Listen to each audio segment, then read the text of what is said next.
So, welcome to the Trans-Canada Project. And today we are with Seth Compton, who lives in North Bay.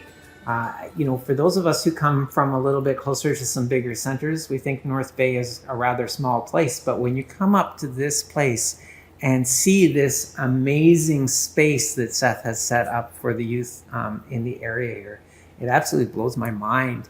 I mean, you probably don't see anything this big or this great even in Toronto, right? This is awesome, Seth. So tell us a little bit about how this all got started. Well, I began my transition just over 2 years ago, and locally I took part in a vigil for Trans Day of Remembrance, and there was about 45 people there that came that night, and they were all sharing their stories. And I kind of went home and cried that night because I realized that a lot of kids in my community were expressing that they had no safe space. So my wife is like, well, what do you want to do? And I said, well, I think we should create a safe space. And we talked about it. And then it just kind of, I started writing stuff down. And that's where I, started creating little pockets of what I would want as a kid, So yeah, I rented a small space, about 1,000 square feet last March. Got the keys March 1st, started decorating, collecting donated board games and, video game consoles, all that stuff. And then COVID came in and shut me down 2 weeks later. Didn't stop me though. I continued to plug away and I built out that space for 4 months straight while we were in a stay-at-home order. And when we were able to open to the general public in June, I opened 7 days a week, 12 hours a day, and I had kids in there. And when we were able to add more kids in July and August, more kids came. So it was hard to determine whether it was just pandemic related. I wasn't sure because when I opened up the smaller space, I was promoting the space as a youth LGBTQ safe space. But all kids that were coming were not all LGBTQ. So I realized quickly, the amount of kids coming in was, I needed a bigger space and I needed to include all kids, right? So we continued to operate in the small space. I got the lease here at the end of March. We built this out 40 days and 40 nights. We joke about that. But literally, just came out of another stay-at-home order, and then managed to renovate this space and then open up after Easter weekend. 2 days after being open, another stay-at-home order came in. I fought that one though. I went to the public health and I said, after what the pandemic has added to kids of LGBTQ, all kids actually struggling with mental health, I refused to close my doors, and they were with me 100%. They knew, the mental health for kids were failing, and they knew that a space like this was needed. And so we continue to plug away. We do a lot of stuff here for mental health and well-being. I try to incorporate all the things that have been a huge benefit or lifesaver for me. So we do journal workshops. I get the kids to journal their thoughts, be able to communicate with other kids or adults in the space about how they're feeling. How do we cope with those feelings? What kind of strategies are we going to use, right? So we do art therapy. So we take kids in dark headspaces and we get them finger painting, or we get them to do other crafts to keep them busy. Music and karaoke, open mic night, those sort of things. Music is therapy for some kids. So we bring those things in and we get the kids singing and playing musical instruments. But for me, it's that space that right now every kid wants to be in. We service or we support kids age 6 to 19. We also have a coffee connection night, so we're serving kids 18 to 25 through Canada or Nipissing. So that'll be up and running shortly, because now that schools are gonna, through the pandemic, it was kind of tough. But we have people reaching out from the entire region. So I have families that travel as far as Timmins and Cochrane, Thunder Bay, Sault Ste. Marie, Just had a family in here last week from Kirkland Lake. We have families that travel from Barrie once in a while. So it's been really magical to see. And it just speaks volume for the amount of communities it requires safe space for kids. Whether it's just a space, it doesn't have to be anything. I got kids that come and play video games for hours. I have kids that will play pool for hours, right? If you provide them with a positive space that they can come and just be who they want to be, make friends. We are, one of our hashtags that we use quite often is where friends meet, right? So it's about making connections with kids, regardless if they're LGBTQ or not. And there's some relationships that have formed. I've got trans kids dating, and I've got, it's so cool to see. And, going back 2 years ago, I would have never thought. And, this is just a stepping stone. My vision is so much bigger. I have people sending me emails on a daily basis saying, how do I start an OutLoud in Timmins? Or how do I start an OutLoud in Sudbury? Or, I had a lady call me. She's a trans female in Halton, is a nurse in one of the hospitals down there. And she's, I've been following your story. I've been following OutLoud. How do I do this in Halton? So it really is crazy to see how far we've reached.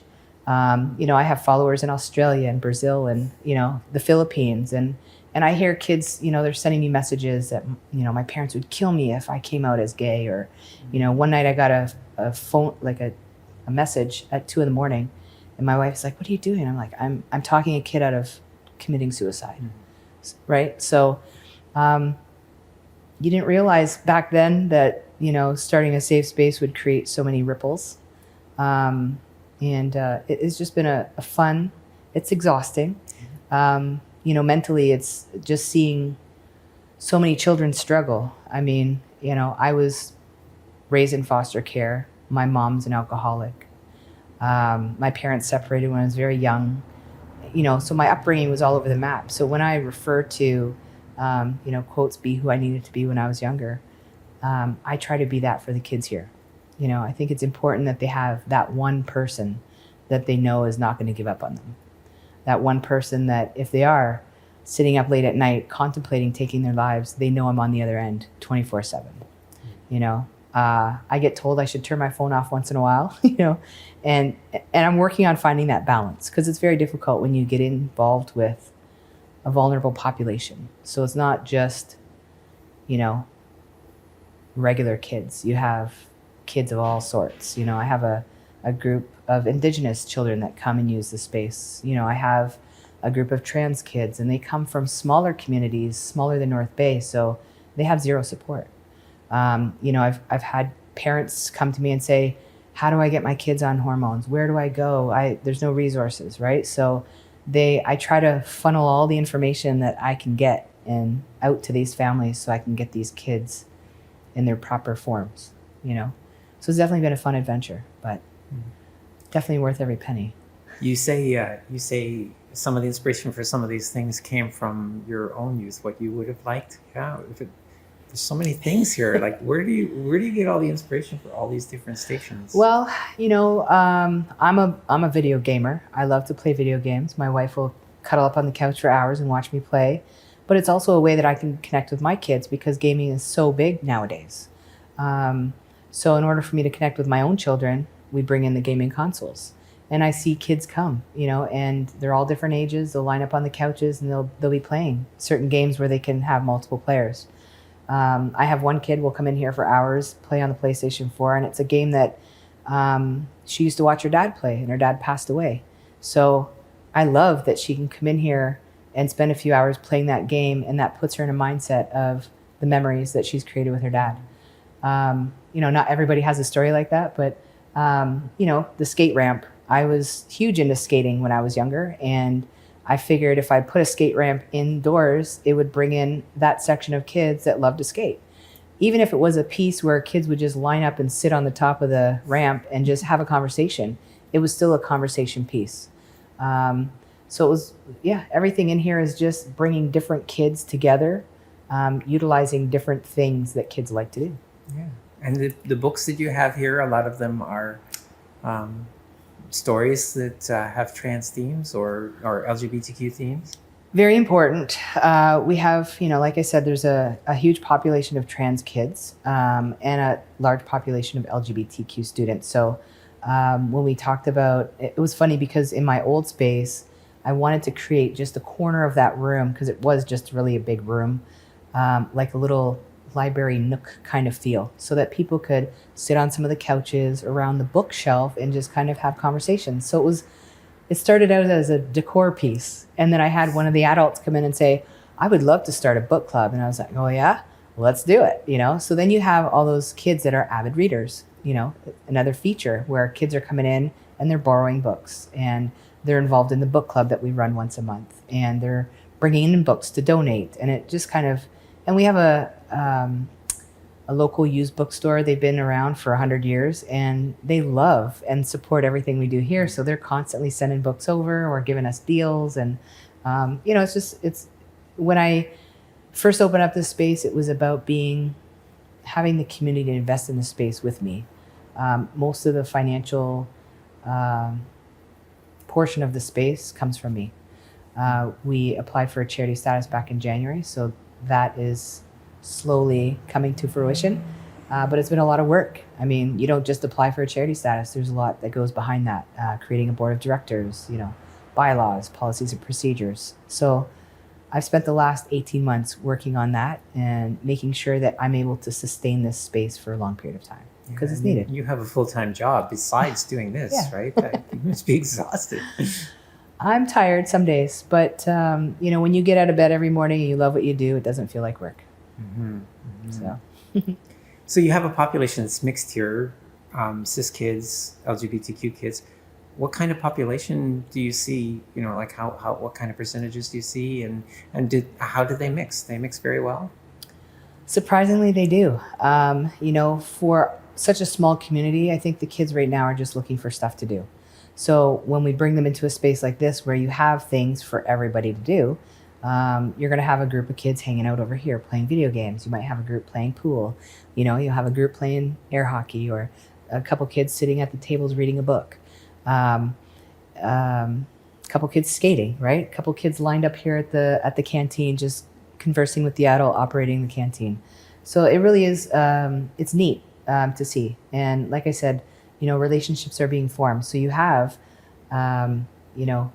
newly outed children, coming out, or youth, not children, a lot of high school students. In the high schools here, we have LGBTQ groups, and they're supported quite well.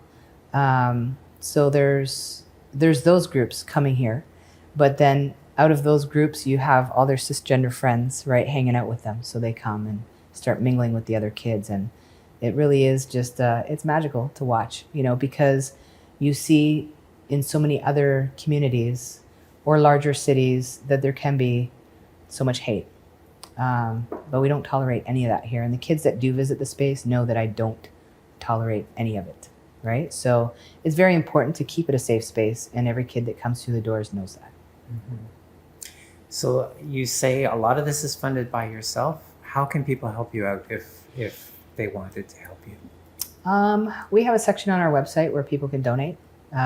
We've had a couple GoFundMe accounts just for specific things. Like when we put the skate ramp in, it was a local lady that actually runs a nonprofit in Toronto it's like a nonprofit skate. So she teaches skateboarding to kids down in Toronto, but her hometown is North Bay. So when she got wind that we were going to do an indoor skate ramp, it was, how can I help, right? And I was like, well, I don't know. And she connected me with the right people. She did a GoFundMe, and within 3 or 4 days, we had enough money raised. So awesome. It was about the community rallying together for something that new would be important to the kids. And Wednesday we have free skate, and we have about 25 kids that come out to that. So earplugs are required. It gets very loud when you hear a bunch of slapping boards on the floor and the ramp, but it really is a piece that has brought in a lot of kids that normally wouldn't visit, right? So it's about... They get to do it all winter long, yeah, right? I know. It's so cool. Yeah. And your website would be? OutLoud North Bay .com. Yeah. OutLoudNorthBay.com. We'll put it on the bottom right there so you see it. Yeah, for sure. Thank you, Seth. We're going to go and take a tour so you get to actually see this facility and see all of the different things in it. So away we go. Let's go on the Great. tour. Thank you.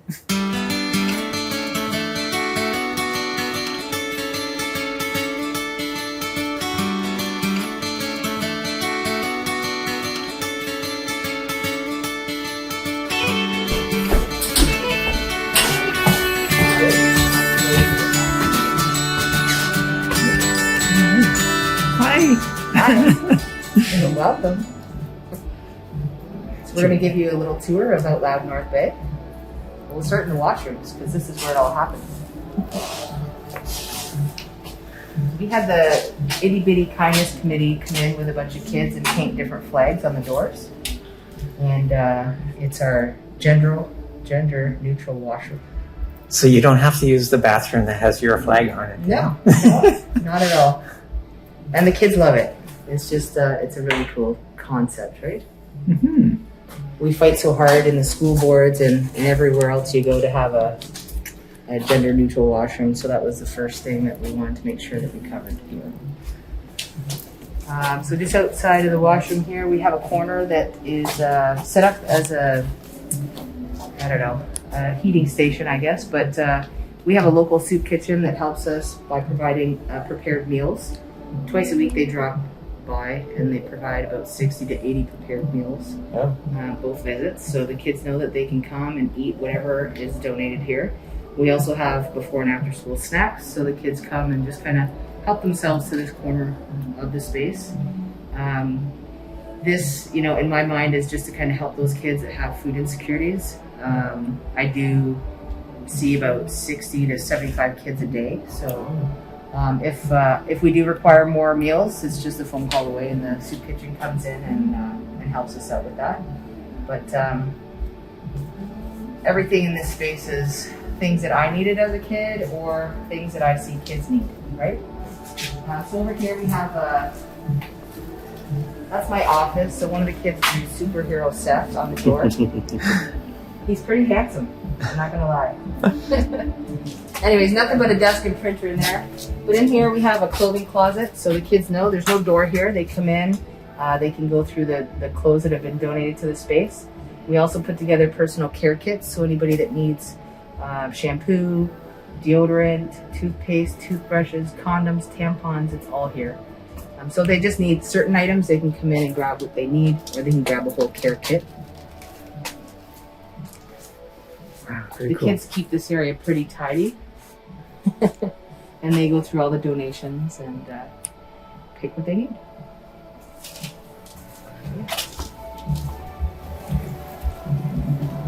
So here, Long and McQuaid sponsor our entire musical stage.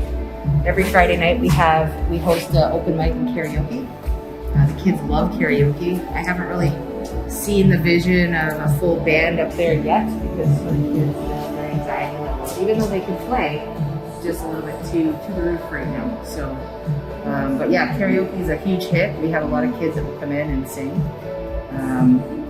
In October, we're looking at doing a fundraiser with a few bands, so we're kind of looking forward to that.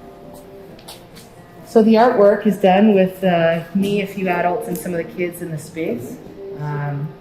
We aim for different movements that have taken place.